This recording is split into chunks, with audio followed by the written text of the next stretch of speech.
Hey everyone, and thanks for joining me.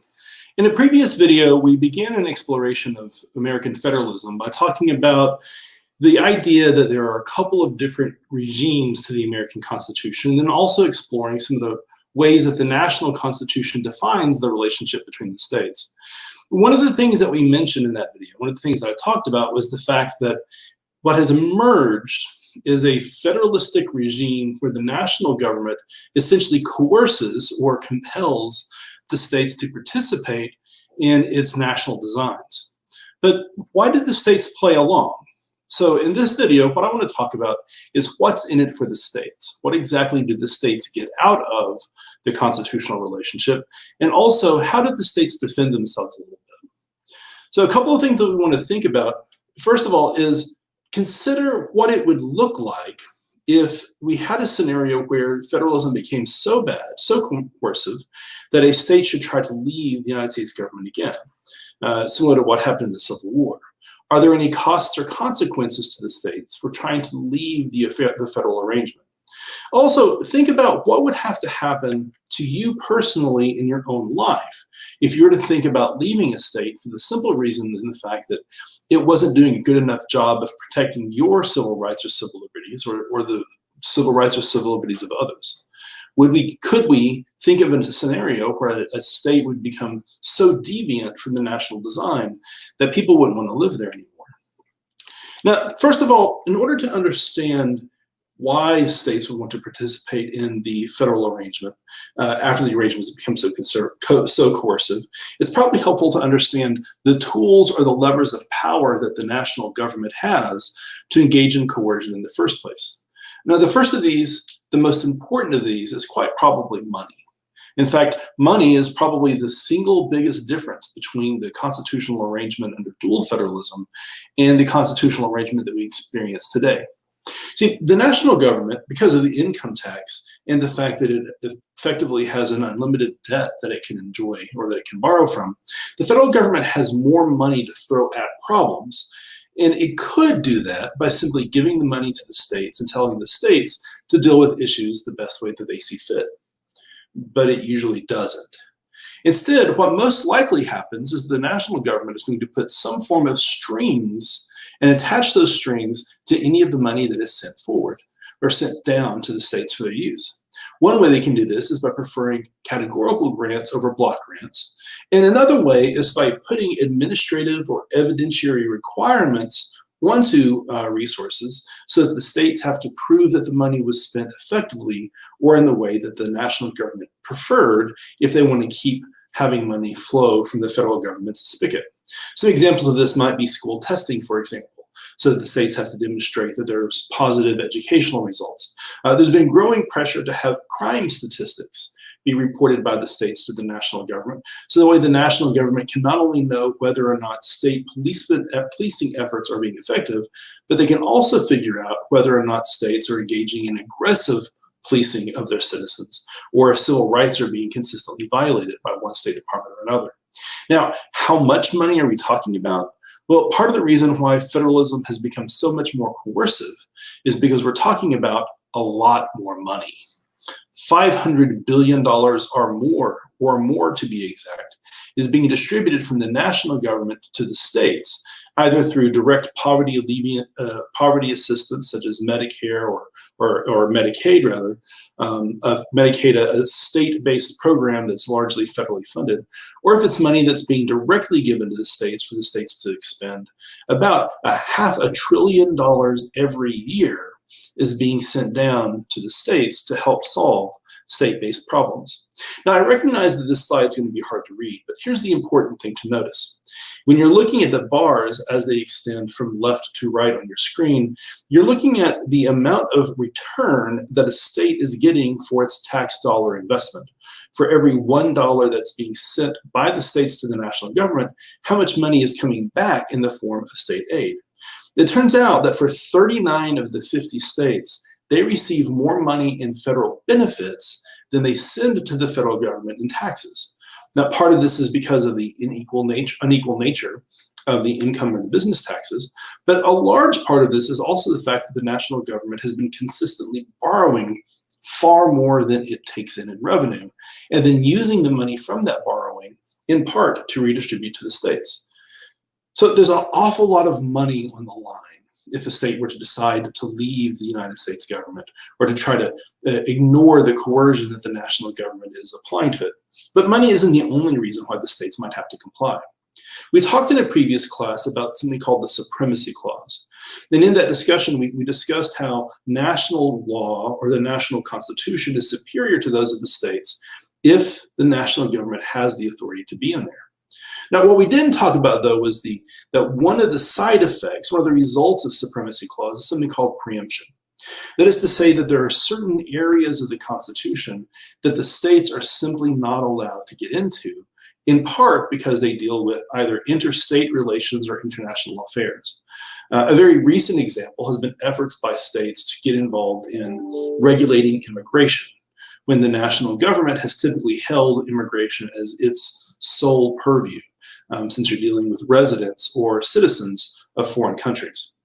Now, another consequence of this has been that the 14th Amendment and its addition to the United States Constitution has put the national government in the game of trying to protect individual citizen rights, or trying to create or establish equality among the citizens. Now, immediately after its ratification, the 14th Amendment had limited effect, but over a period of time, the rest of the Constitution has been selectively incorporated into the states through the 14th Amendment. So whereas the First Amendment once only applied to the laws of Congress, now we think the First Amendment applies to all acts of legislation by any of the state governments. The same thing is true with requirements for evidence in a court of law, or privileges that are given to defendants, or even questions of equality under the 13th, 14th, 15th, 19th, or other amendments. This expansion of civil rights and civil liberties has left the states in a bit of a pickle. While they may wish to provide weakened rights or liberties as compared to the national government, were they to try to, it may result in either an exodus of money from businesses or an exodus of citizens who didn't want to have to live under these stricter or tougher regimes. Now, in addition to these first two coercive restrictions that the national government can place on the states, there are also a series of requirements for intrastate relationship.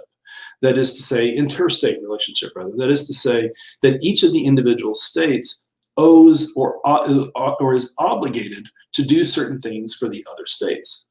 Now, this is very much a what's in it for me. If I agree to, for example, give up criminals who have fled your state into my state through rendition or extradition, then you may also be willing to give up the criminals who have left my state and have fled to yours. But in addition to this notion of just rendition or extradition, there are a couple of other provisions which have become useful to the national government while engaging in coercion.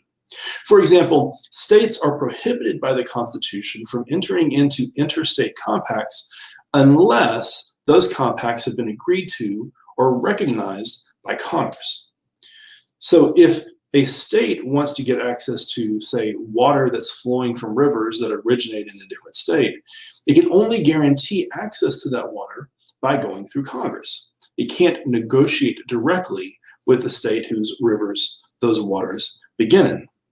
This has become very helpful for the national government because as they begin to get involved in negotiating things like water rights or mineral rights, or when they're thinking about how to do things like protecting the environment, they can use these interstate compacts as a way of leveraging their interests into the negotiations of the states. A third category of interstate relationship is that states must provide the same basic privileges and immunities to citizens of other states that they do their own. Now, while the Constitution creates a baseline for equality or for freedom, states are absolutely welcome and perhaps even encouraged under the constitutional arrangement to provide greater freedoms or greater liberties to their citizens. States are also given the power under the Constitution to do things like recognizing licenses or documents. And what the Constitution says is that if a state grants certain privileges or immunities to its own citizens, then it must also recognize citizens from other states as earning or receiving the same privileges and immunities.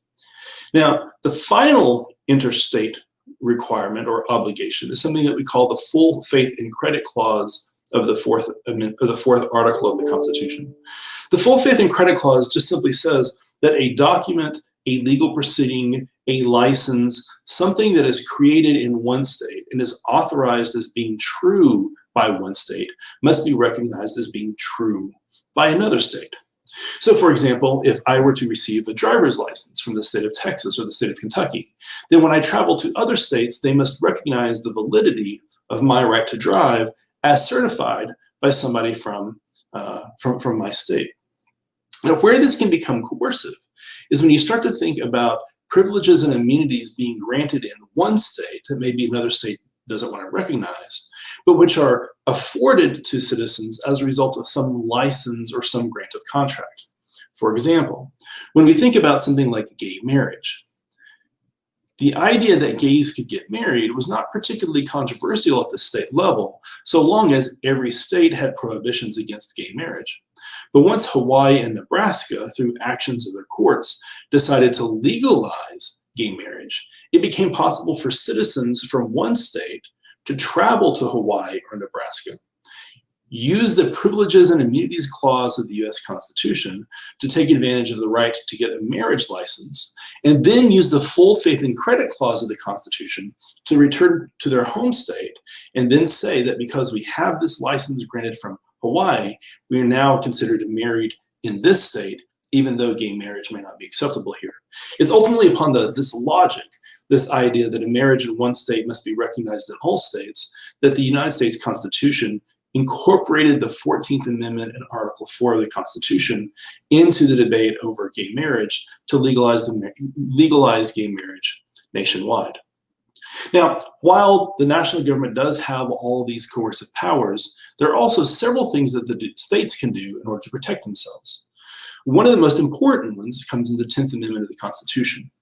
According to the 10th Amendment, any powers or rights that are not claimed by the national government, that are not delegated to it by the Constitution, are reserved to the states or the people respectively. This has been used by the states on a range of issues to try to keep the national government out or off of territory that the states have already claimed for themselves.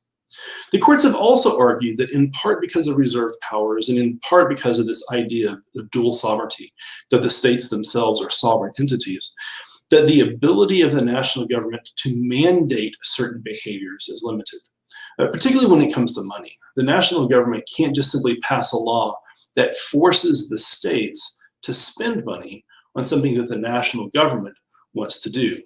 The national government also can't force the states to become their agents, particularly in areas where the national government's involvement is questionable. So the national government can't compel the states to enforce national law, for example, especially if they're not providing the states with the resources or the revenue necessary to do so. But while they can't force these things, things like coercion or bribery or blackmail are completely acceptable under the US Constitution.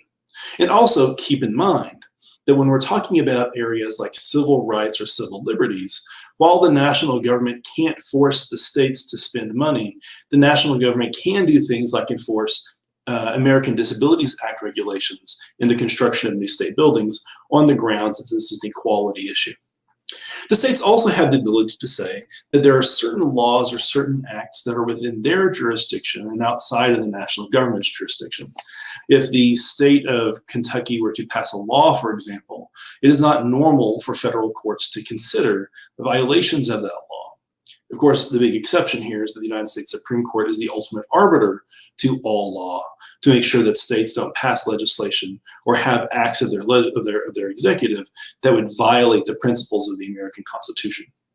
And then finally, and maybe most importantly, states have the ability to get involved in how elections are conducted, and a considerable amount of ability to influence who's going to win elections through things like gerrymandering, or the changing of the location of ballot boxes, or changing the rules of the game for how elections have to be conducted.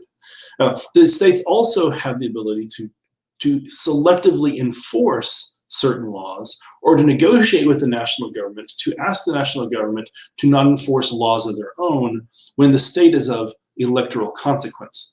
Think, for example, about why the state of Colorado, a swing state, was able to legalize the use of marijuana despite the fact that the federal government believes that marijuana use is illegal. Since Colorado is electorally important, the idea that the president would then go in and try to do something that the people of the state of Colorado were opposed to, enforcing marijuana laws, doesn't make a whole lot of sense if re-election is the goal of your presidency. So again, considering the power of the national government to coerce, it appears that the national government has a considerable amount of authority. And yet, what we do recognize is that there is some liberty that the states can take for themselves. And as a result, some differences in how states might treat their citizens or how they might provide certain rights or certain privileges. So thank you again for joining me in this video. I hope that you got something out of it. And if you did, please check out some of the other videos in this series that are on other topics related to national and state politics or international relations. Appreciate you for joining me.